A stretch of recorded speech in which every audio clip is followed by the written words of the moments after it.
Good morning, folks. Welcome back. I'm the period woodworker. I've been away for a while, but my regular job has slowed down to where I can get back to doing some of the stuff that I like the most, some woodworking here in my shop. The purpose of this video is I want to show you a couple of things that I just picked up on a late fall vacation trip to Maine. As many of you know, there's a premier woodworking tool manufacturer in Maine, Lie-Nielsen. They're located in a town called Warren, Maine. My wife and I and some friends were up there in Acadia National Park and all along the southeast coast of Maine in late fall. I drove over to Lie-Nielsen one day just to see what was new. I've got a lot of Lie-Nielsen tools, and I needed to pick up a small rabbet plane. I did get that. It's a 60.5R nickered rabbet plane. We'll take a look at that in an upcoming video. But the real purpose of this is I wanted to introduce you to a new product that Lie-Nielsen is coming out with. I also had an opportunity to look at, I believe they're calling it a Dovetail benchtop vise, a Dovetail chain drive vise.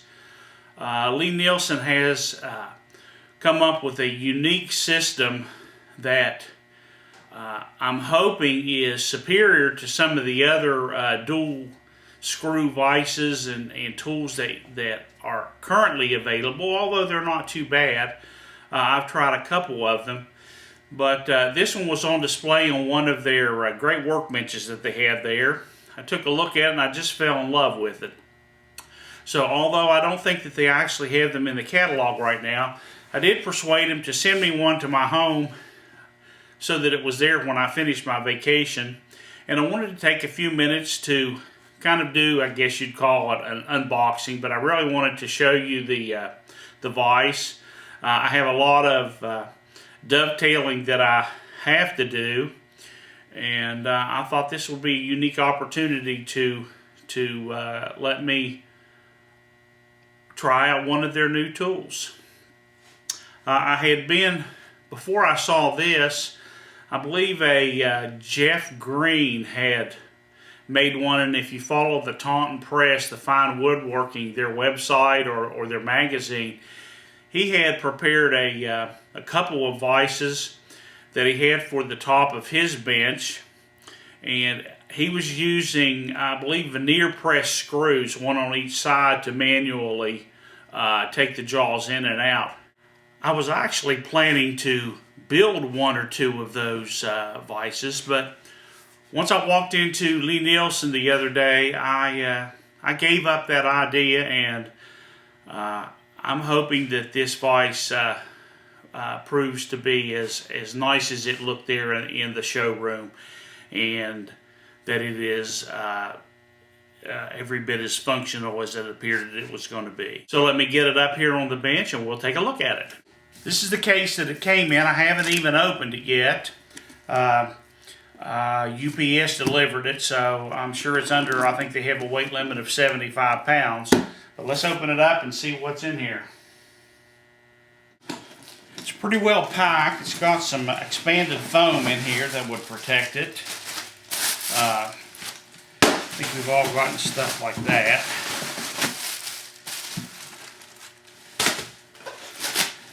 Here is the handle that will turn it. And this is the vise itself.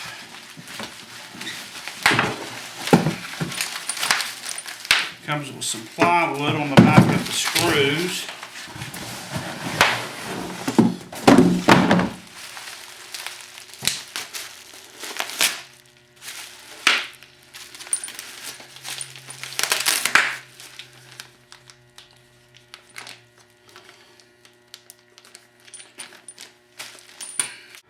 That would be the left facing, and this is the bolt that you would attach the handle to.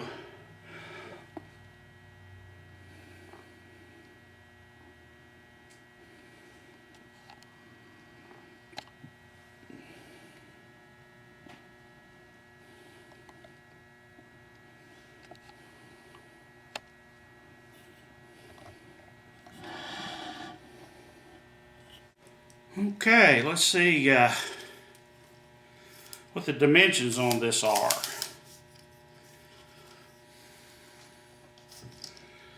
The dimensions, including the outriggers that are for clamping onto your bench, it's approximately 38 inches long.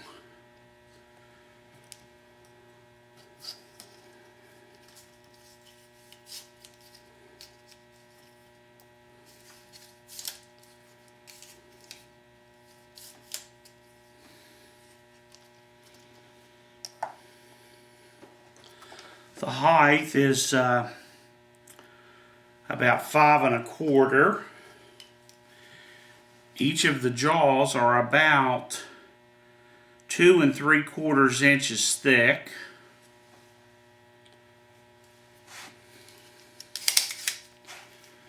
The actual usable part of the front jaw is about 31 3/4 inches.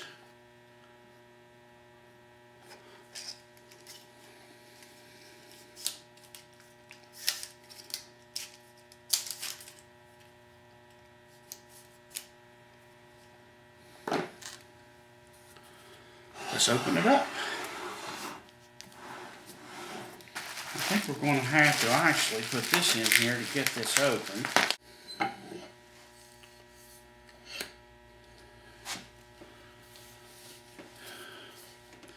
For anyone that is not familiar with Lie-Nielsen products,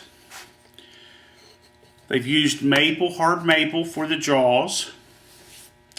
They have cherry knobs on the end of the handle. Looks like a maple rod that they have here. They have a brass ferrule around the end of it.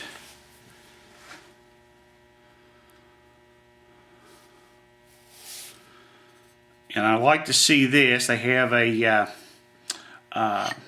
rubber cushion here, so when you drop the rod through there, it doesn't break off the end like a lot of them do. It's a very substantial cast iron casting. It has Lie-Nielsen's name in it.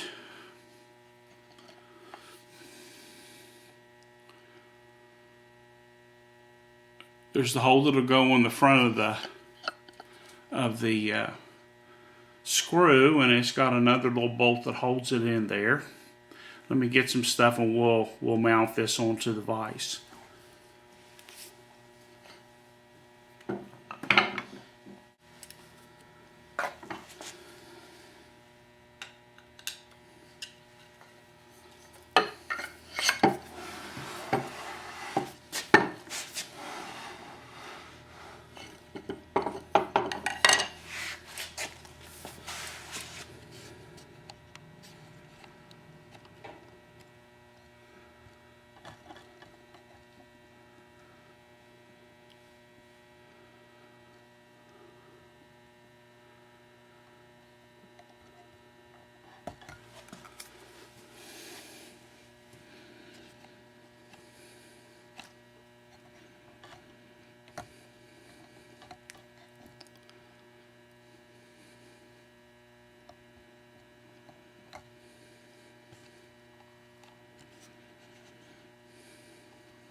Okay.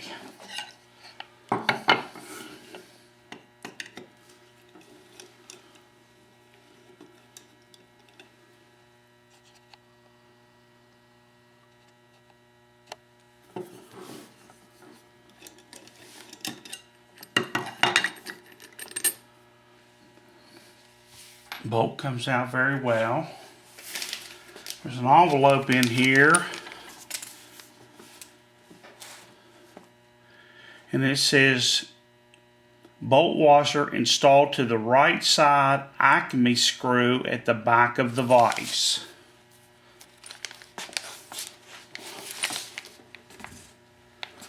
I'll show you that in a minute. I guess that's to keep it from opening too far.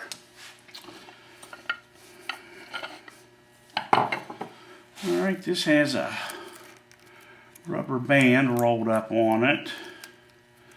I'm not going to worry about lubrication right now because I'm sure that they have taken care of it. Let me pop this off so you can see what I'm seeing in here.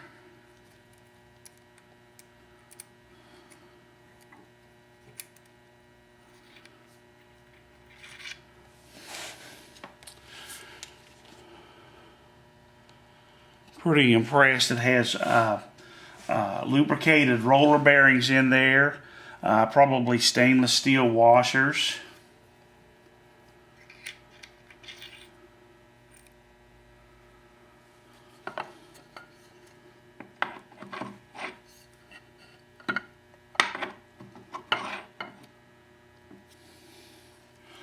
Slide the handle on.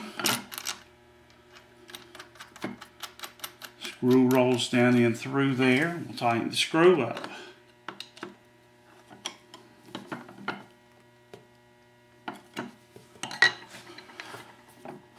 Okay, there we are. Let me get some clamps and we'll mount the vise to our workbench.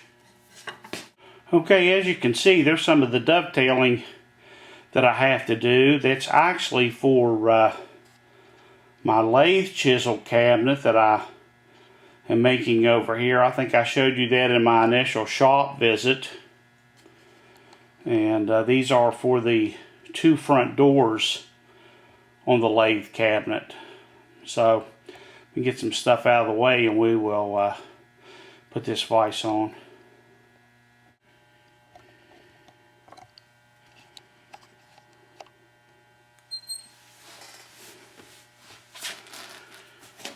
Now the way that you want to mount this vise is you're going to want, well, first you should probably, if you have any bench dogs in your vise, get them out of the holes.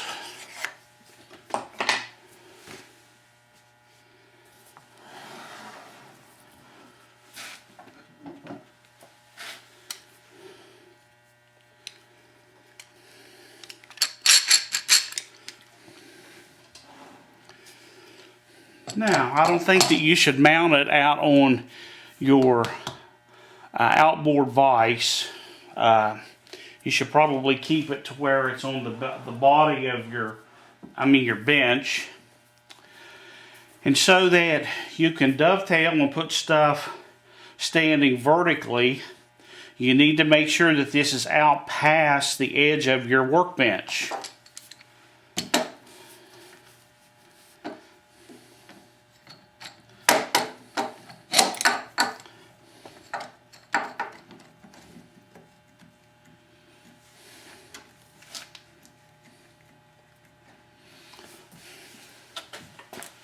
Do the same thing on the other side. And I suppose you could put the clamps either that way, or you could put them up or down, whatever works for you.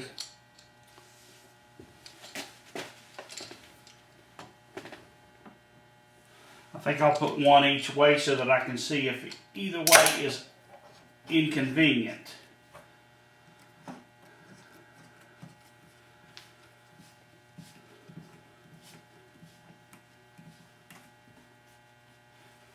Okay.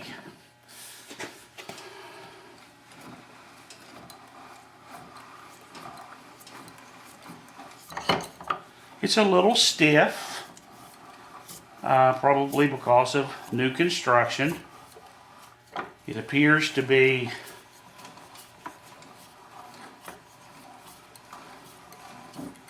very parallel. And I'm trying to show you as I turn this, the chain driven screw on the other side is turning. There is no slop. As soon as I turn here, it starts turning over there with just a minimal, maybe 1/8 inch turn, but I'm imagining that if it's the quality of the usual Lie-Nielsen stuff, that it's going to be exactly parallel. We'll measure that in a minute.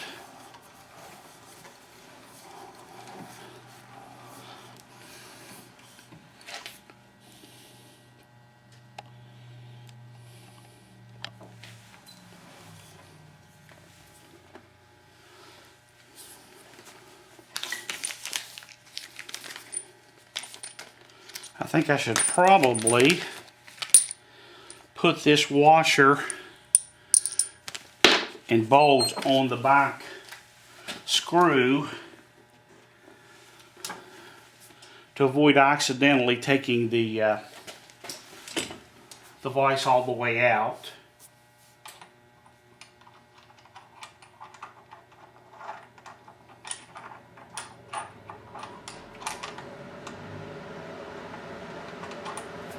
Let me get that on and I'll show you that.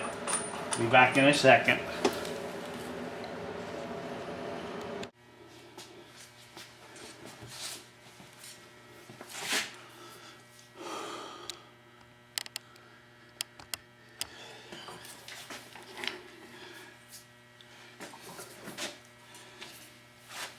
This is the washer installed at the end of the Acme thread on the right hand side. The purpose of this is actually to keep this from unwinding too far. It'll stop when it gets there. This thread on the left side is just a little bit shorter, and it will go inside of the nut as you take it out. Let me just demonstrate it.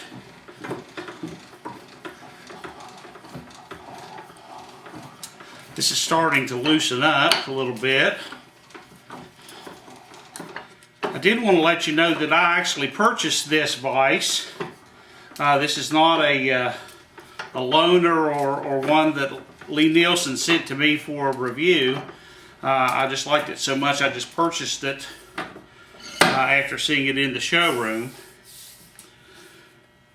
As you can see, this stops just as it goes through there to keep it from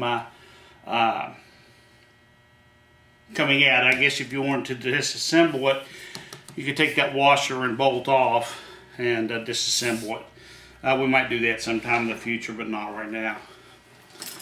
Another thing that I was really impressed with and did not notice on the one in the showroom, but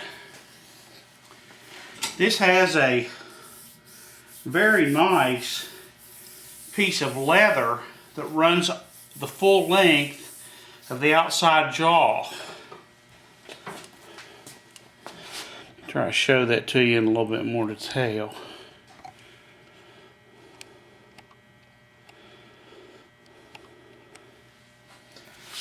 It covers the entire vise. Now, I'm not sure if the chain drive is in this jaw or if it's in this jaw. But that might have something to do with why they put the leather on here, or maybe it's just a very nice addition to keep you from marring your work. So, again, this was a purchase that I made from Lie-Nielsen when I was in Maine. And so I'm going to report to you on the next video. We'll take this and do some work with it. We'll measure some of the clearances and the tolerances that we see with this, and look at it a little bit more in detail. It appears to be a very good vise. I think I'm going to be very happy with it. And we'll see you in the next one. So I want to thank you for joining me. This is the Period Woodworker. I do welcome you, and I hope you do good work and make yourself happy doing that good work, and come back and see me. Thanks for joining me.